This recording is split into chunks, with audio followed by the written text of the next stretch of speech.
আসসালামু আলাইকুম রহমতুল্লাহ।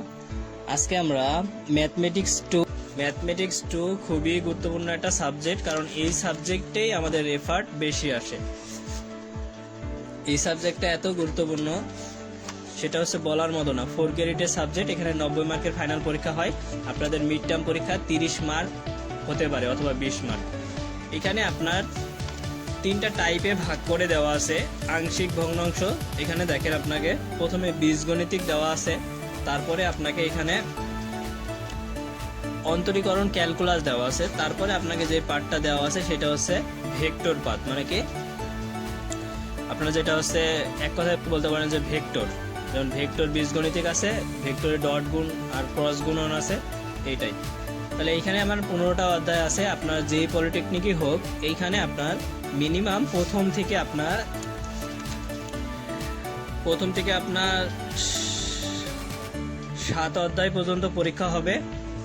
আর পরের অধ্যায়ে থাকলে 13, 14 অথবা 14-15 অধ্যায়ের পরীক্ষা হবে। ঠিক আছে, বুঝতে পারছেন আমার কথা? 15টা অধ্যায় আছে প্রথম থেকে 7 অধ্যায় পর্যন্ত, এবং পরবর্তীতে লাস্টের যে 14-15 অধ্যায় আছে এইখান থেকে আপনার পরীক্ষায় প্রশ্ন থাকবে। আমি সবগুলোই দেখাবো।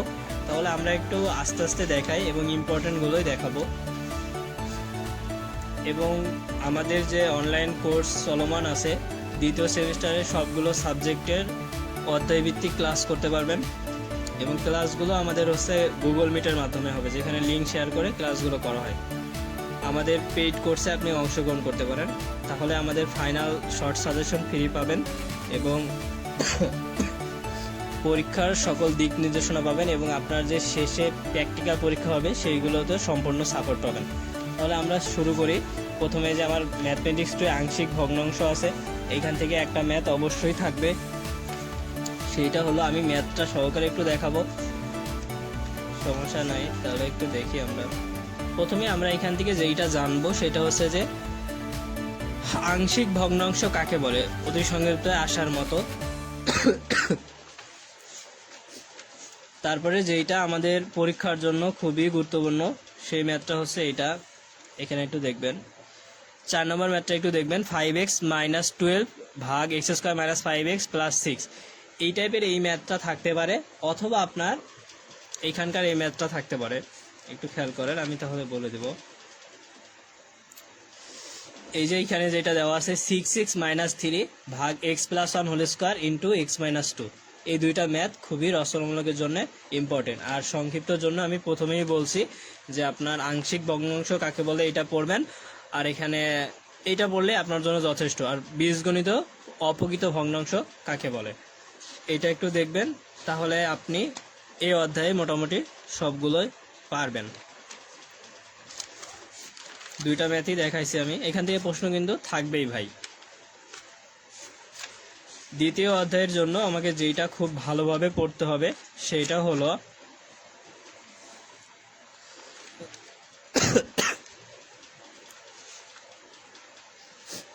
দেখেন, আমি যখন ম্যাথটা সামনে এইখান থেকে একটু দেখাই আপনাদের।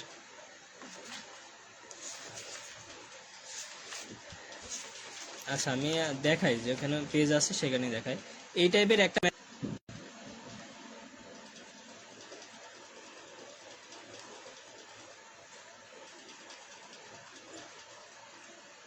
আমরা যারা লাইভটা দেখতেছি, লাইভটা কি ক্লিয়ার আছে? আপনারা ক্লিয়ার স্পষ্ট দেখতে পাচ্ছেন? একটু জানাবেন আমাকে।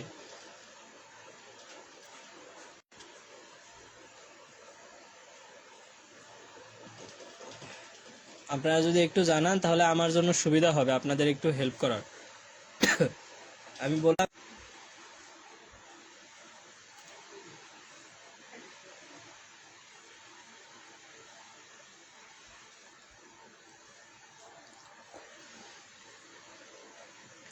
এখন কি লাইভটা ক্লিয়ার আছে? আপনারা স্পষ্ট? তাহলে আমরা দ্বিতীয় অধ্যায় থেকে যদি একটু দেখি, তাহলে যেটা আমরা বুঝতে পারি, প্রথমে আপনি যেটা পড়বেন সেইটা হলো সূচক ধারাটি লেখো। ঠিক আছে, অথবা আপনার e⁻x এর ধারাটি বলতে পারে, ঠিক আছে, অথবা এর ধারাটি লিখো। এই দুইটা আমরা খুব ভালোভাবে আয়ত্ত করব। এটা কিন্তু মূল সূত্র। আর একটা হচ্ছে অতি সংক্ষিপ্ত, যেটা খুবই গুরুত্বপূর্ণ, সেটা হচ্ছে এর মানের সীমাবদ্ধতা কত। এর মানের সীমাবদ্ধতা কত, 2 থেকে বড় 3 থেকে ছোট, ঠিক আছে? এইটা খুবই ইম্পর্টেন্ট অতি সংক্ষিপ্তের জন্য, দ্বিতীয় অধ্যায়ের জন্য, ঠিক আছে? আপনারা ক্লিয়ার দেখতে পাচ্ছেন এবং আমার কথা স্পষ্ট শোনা যাচ্ছে? একটু জানাবেন সবাই।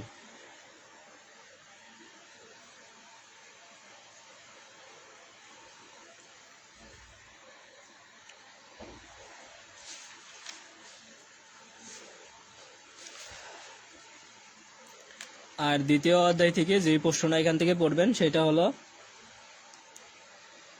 প্রথমে যেটা আছে দেখাও যে 2 ভাগ 1 ফ্যাক্টোরিয়াল প্লাস 6 ভাগ 2 ফ্যাক্টোরিয়াল প্লাস 12 ভাগ 3 ফ্যাক্টোরিয়াল প্লাস 20 ভাগ 4 factorial dot plus dot dot অসীম পর্যন্ত ইকুয়াল টু 3। এই যে একটা দেখাও যে অথবা প্রমাণ করো যে, এটা পড়বেন, অথবা এই যে এইটা খুবই ইম্পর্টেন্ট আপনার মিড টার্ম প্রস্তুতির জন্য। তারপরে যেটা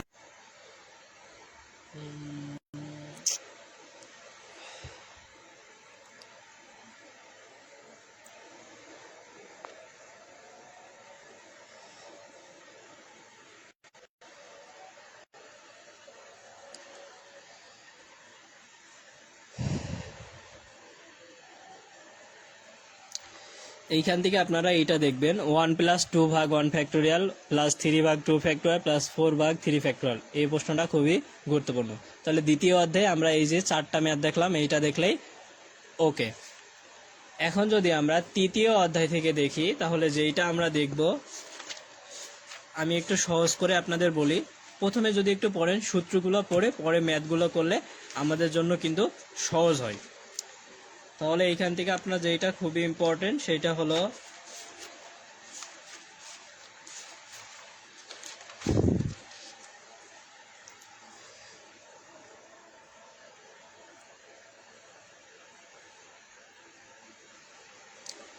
এখান থেকে যদি আমরা খেয়াল করি তাহলে তৃতীয় অধ্যায় যেটা, সেটা প্রথমে আমরা পড়ব হচ্ছে ইম্পর্টেন্ট যেটা আপনার মিড টার্ম পরীক্ষায় আসার মতো।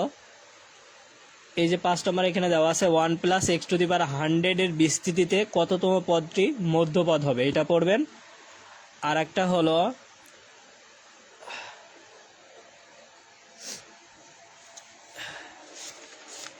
আমি দেখাই,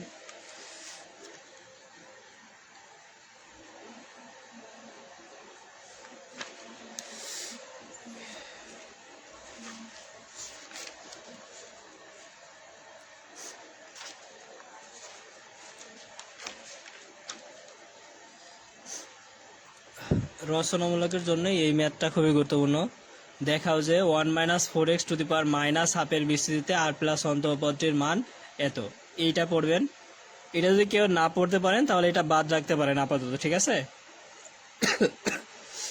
তাহলে আপনি এইখান থেকে এইটা পড়বেন, সেইটা হলো যে এইখানে যেটা দেওয়া আছে যে 1 প্লাস এক্স টু দি পাওয়ার 44 এর বিস্তৃতিতে 21তম 22তম পদটি দুটি পরস্পর সমান হলে এক্স এর মান নির্ণয় করো। এটা 100% ইম্পর্টেন্ট মিড টার্ম জন্য, ঠিক আছে?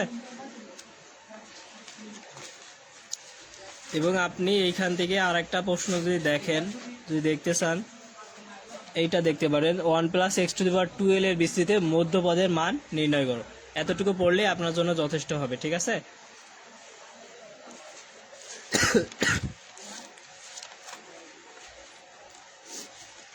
তাহলে পরবর্তীতে আমরা যদি এখান থেকে দেখি 4 নম্বর অধ্যায়টা, তাহলে এখান থেকে আপনি প্রথমেই যেটা পড়বেন সেটা হলো, যদি F of x equal two 1 minus x ভাগ 1 প্লাস এক্স হয়, তবে দেখাও যে F cos theta equal tan square theta ভাগ 2। এটা ইম্পর্টেন্ট, ঠিক আছে? এখান থেকে এটা পড়বেন। তারপরে যেটা আছে আপনার অতি সংক্ষিপ্তর জন্য, অনেক বেসরকারি পলিটেকনিক আছে, অথবা যদি প্রশ্ন খুবই সহজ করে তাহলে আপনাকে এটা দিতে পারে যে ফাংশন কাকে বলে, ঠিক আছে? অতি সংক্ষিপ্ততে এটা আসতে পারে। আরেকটা যে এটা পড়বেন, এটা খুবই কমন আপনার মিড টার্মের জন্য, যেই পলিটেকনিক হন সরকারি বেসরকারি, ওখানে দেওয়ার সম্ভাবনা 90%-এরও বেশি। F theta equal to sine theta হলে এফ পাই ভাগ 3 এর মান লেখো। খুবই সহজ ম্যাথ, আপনি একটু চিন্তা করলেই পারবেন। এবং আমাদের যে ইউটিউব চ্যানেল আছে এডুকেশন ফর ডিপ্লোমা কেয়ার, এখানেও দেওয়া আছে এবং আমাদের পেজেও দেওয়া আছে। এবং আমাদের কোর্সে যারা ভর্তিকৃত শিক্ষার্থী আছেন তাদের তো এগুলো পারেন, সমস্যা নাই।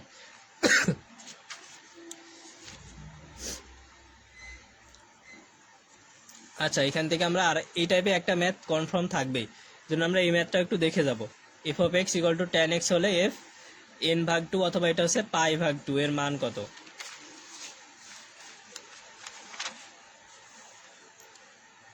আর এইখানে যেটা গুরুত্বপূর্ণ সেটা হচ্ছে সংক্ষিপ্তর জন্য, যেখানে এটা থাকবেই। এই যে f of x equal to e to the power x plus e to the power minus x হলে দেখাও যে f of x plus y into f of x minus y equal f of 2x plus f of 2y। এইটা খুবই important, এইটা আমরা পড়বো, ঠিক আছে? 13 নম্বর, ঠিক আছে? এটা পড়লে আমাদের এখানে হবে।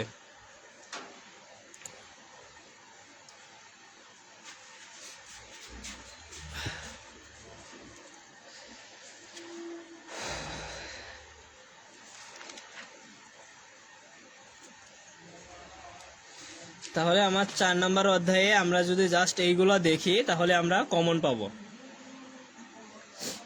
15 নম্বর ম্যাথটাও একটু দেখে যেতে পারেন।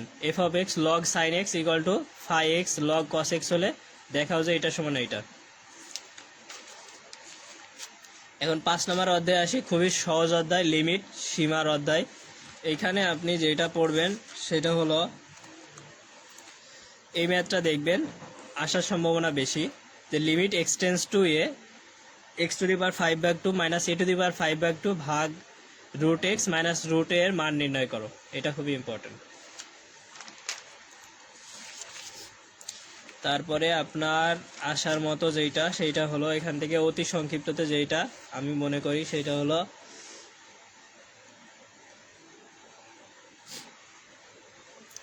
লাইভটা যারা দেখছেন আমার কথা ক্লিয়ার শুনতে পাচ্ছেন, স্পষ্ট শোনা যায়, বুঝতে পারতেছেন? যদি বুঝেন একটু কমেন্ট করবেন, অথবা ইয়েস লেখেন অথবা ওয়াই লেখেন যদি না লিখতে পারেন। আমি একটু অসুস্থ, তারপরও আপনাদের লাইভটা নিতেছি। তো দেখেন অনেকের পরীক্ষা আছে তো।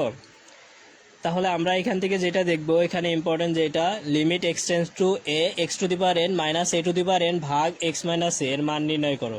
এটা পড়বো। আর খুবই সহজ কোশ্চেন আর একটা থাকতে পারে যে লিমিট এক্সটেন্স টু 0 1 ভাগ কস এক্স এর মান কত। ইনশাল্লাহ আপনারা এইগুলা এইভাবে যদি কমপ্লিট করেন তাহলেই সর্বোচ্চ ভালো রেজাল্ট করতে পারবেন। তারপরে যদি আমরা খেয়াল করি limit x tends to 0 1 minus cos x ভাগ এক্স স্কোয়ার এর মান কত, এটা একটু দেখব। দেখেন ম্যাথ কিন্তু বেশি মনে হতে পারে, কিন্তু বেশি না, আমি খুবই অল্প দিয়েছি। দেখেন 5 নম্বর অধ্যায় পর্যন্ত চলে আসছি, কয়টা ম্যাথ দেখাইছি। এখান থেকে আর একটা দেখেন আপনার খুবই ইম্পর্টেন্ট ম্যাথ যেটা দিবে হচ্ছে limit x tends to 0 1 minus cos x ভাগ এক্স স্কোয়ার, অথবা আপনার 14-15 মধ্যে একটা ম্যাথ থাকবে ইনশাল্লাহ। আর 25 নম্বরটা একটু ইম্পর্টেন্ট, মানে কি ভালো একটা ইম্পর্টেন্ট আপনার আসার মতো, খুবই সহজ একটা ম্যাথ, এটা পড়বেন। cos 7x minus cos 9x ভাগ cos 3x minus cos 5x limit x tends to 0 সমান এটা, ঠিক আছে? 6 নম্বর অধ্যায় আমরা যদি একটু দেখি, আপনাদের কাছে কঠিন মনে হলেও শুধুমাত্র একটা সূত্র দিয়ে ম্যাথ, এবং এইখান থেকে আপনার রচনামূলক একটা প্রশ্ন থাকবেই মিড টার্মের জন্য। আমি যদি বলি আপনার এইখান থেকে যেটা পড়বেন, আপনার বেশিরভাগ আসার কথা হচ্ছে F of x cos x, এইটা হচ্ছে প্রমাণ করো, অথবা আপনার এখান থেকে যেটা আসে কস 2x, আপনি এটা দেখতে পারেন। একটাই সূত্র, limit H extend two 0 F of x plus H minus F of x ভাগ এইচ। আপনি একটু ইয়া করলেই খুবই সহজ একটা ম্যাথ।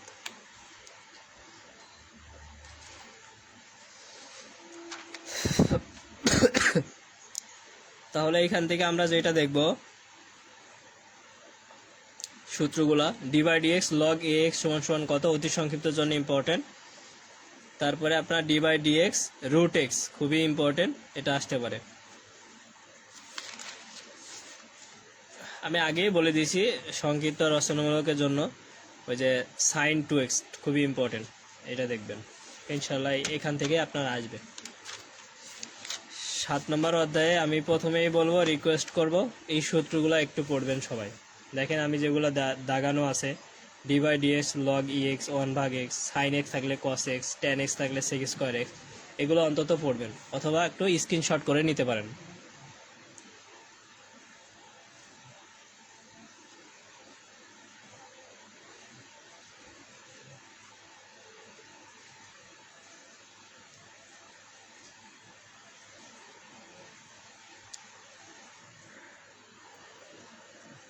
দেখেন আমি 1 2 3 স্ক্রিনশট শেষ টাইম, এখন দেখেন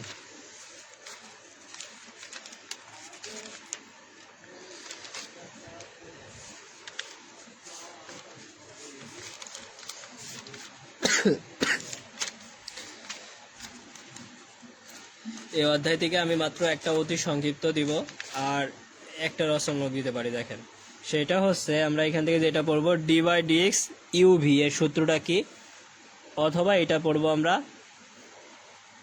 এটাই ইম্পর্টেন্ট, ঠিক আছে, এটাই পড়বেন।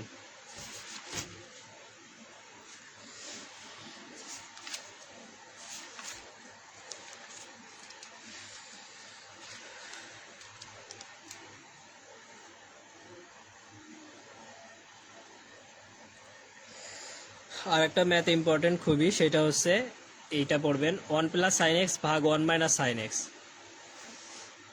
ঠিক আছে।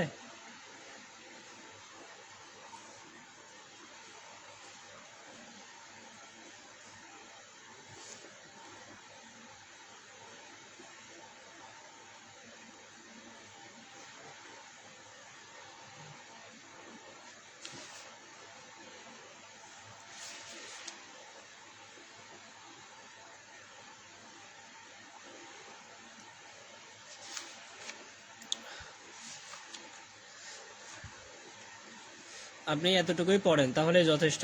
পরবর্তী অধ্যায় থেকে আমি একটু দেখাই দিব। 8 অধ্যায় দেখাবো না, আপনার একবারে 13 14 দেখাবো, ঠিক আছে। এখান থেকে আপনি পড়লেই মিড টার্ম পরীক্ষা ভালো দিতে পারবেন এবং ফাইনালের জন্য আপনার একটা ভালো প্রস্তুতি হবে যদি এইগুলো পড়েন।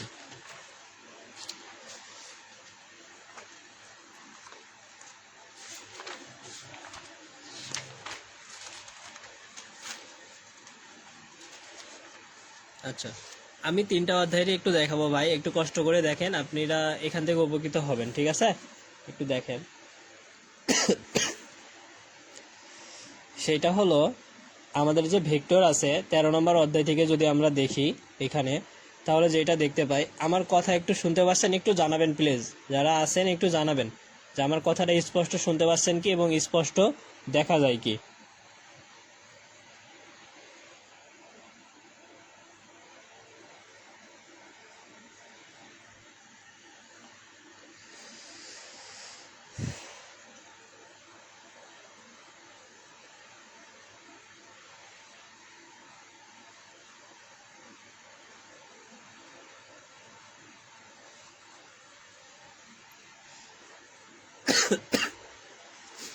তাহলে এখান থেকে আমরা যেটা দেখব সেটা হলো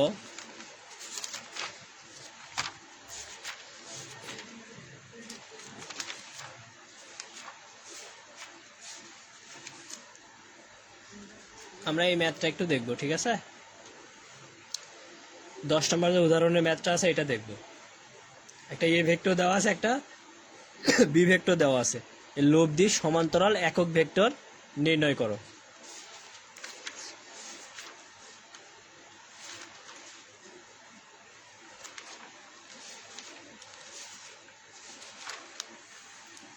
আর এইখান থেকে যেইটা আপনাদের দেখবেন, ভেক্টরের ত্রিভুজের সূত্রটি লেখো, এটা পড়বেন। আর এটা হচ্ছে অতি সংক্ষিপ্ত জন্য গুরুত্বপূর্ণ, যেটা 4i - 3j + 5k এর দিক রাশির মান কত, ঠিক আছে। এর আগেও দেখবেন আমাদের পেজে অথবা ইউটিউব চ্যানেলে ম্যাথমেটিক্স 2 এর অতি সংক্ষিপ্তর একটা সুন্দর করে ভিডিও দেওয়া আছে মিড টার্ম প্রস্তুতির, আর এখন আমি তো অতি সংক্ষিপ্ত, সংক্ষিপ্ত, রচনামূলক তিনটাই দিতেছি। একটু ভালো করে দেখেন এবং আপনি উপকৃত হন এবং আপনার সাথে সাথে আপনার ফ্রেন্ডদের সাথেও শেয়ার করেন, তাহলে খুব বেশি উপকৃত হবেন সবাই।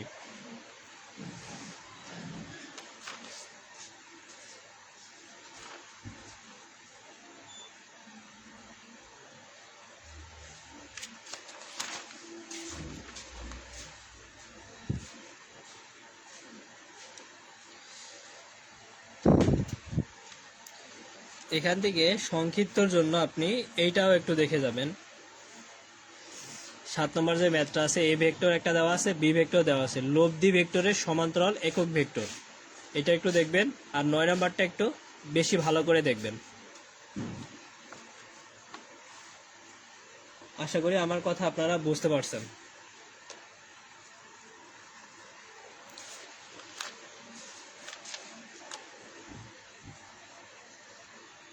এখান থেকে আপনি এগুলোই দেখেন, এইখান থেকেই কমন পাবেন।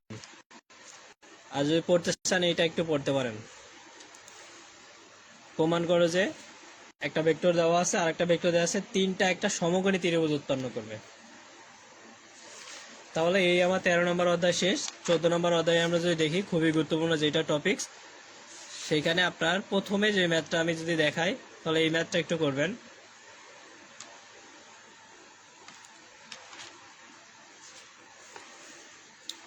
দশ নম্বর যে উদাহরণের ম্যাথটা আছে, এক্স এর কোন মানের জন্য এত এবং এত ভেক্টর দ্বয় পরস্পর লম্ব হবে। আর রচনামূলকে আমি একটা দেখাবো শুধু, তার আগে আমি একটু অতি সংক্ষিপ্ত আর একটা বলে দেই।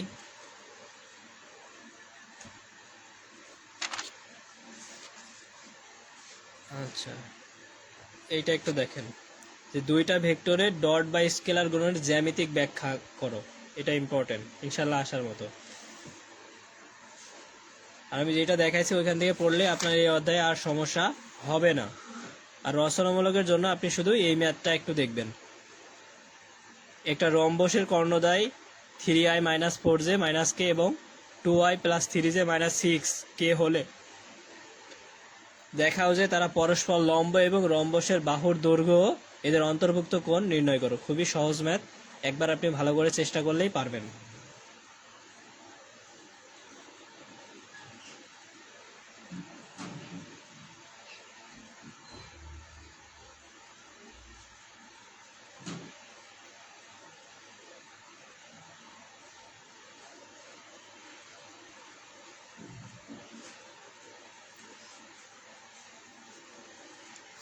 আশা করি আপনারা বুঝতে পারছেন। তাহলে পরবর্তীতে আমরা যদি দেখি, এখান থেকে যেটা দেখব 15 অধ্যায় থেকে,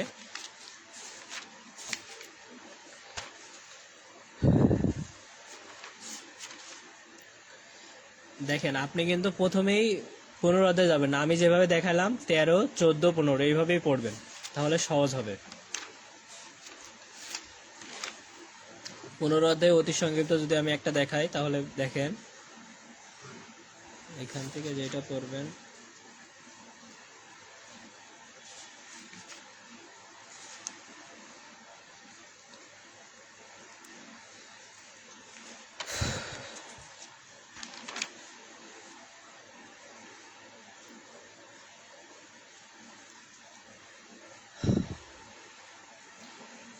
আচ্ছা এখান থেকে আপনার শুধু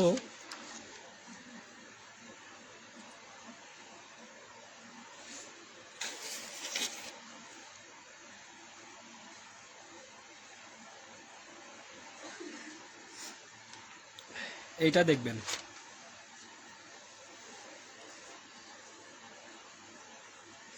23 নম্বর ম্যাথটা বলতেছে কি, এবিসি ত্রিভুজের শীর্ষবিন্দুগুলোর স্থানাঙ্ক যথাক্রমে এ হচ্ছে 1 2 3, বি হচ্ছে 2 5 - 1, সি হচ্ছে -1 1 2 হলে ত্রিভুজটির ক্ষেত্রফল বের করো। আমি যেই ম্যাথ করে দেখাইছি ভাই, মনে করেন যে প্রথমে 7 অধ্যায়, পরে 3 অধ্যায়, সব মিলাই দেখেন আপনার 10টা অধ্যায় যদি আমি দেখাই থাকি, তাহলে আপনার এইখান থেকে খুব জোর আমি কয়টা 30-40টার বেশি ম্যাথ দিইনি, সংক্ষিপ্ত, অতি সংক্ষিপ্ত, রচনামূলক মিলাই। তাহলে এইগুলো আপনি যদি পড়েন তাহলেই আপনি সর্বোচ্চ কমন পাবেন। আশা করি আমার কথা আপনারা সবাই বুঝতে পারছেন। তাহলে এতটুকুই পড়েন, সবার জন্য শুভকামনা রইল। আর আপনি যেই পলিটেকনিকেরই হন, আমাদের সাথে যুক্ত থাকেন, আপনি উপকৃত হবেন, এখান থেকে আপনি সর্বোচ্চ উপকৃত হবেন। ধন্যবাদ সবাইকে। আসসালামু আলাইকুম।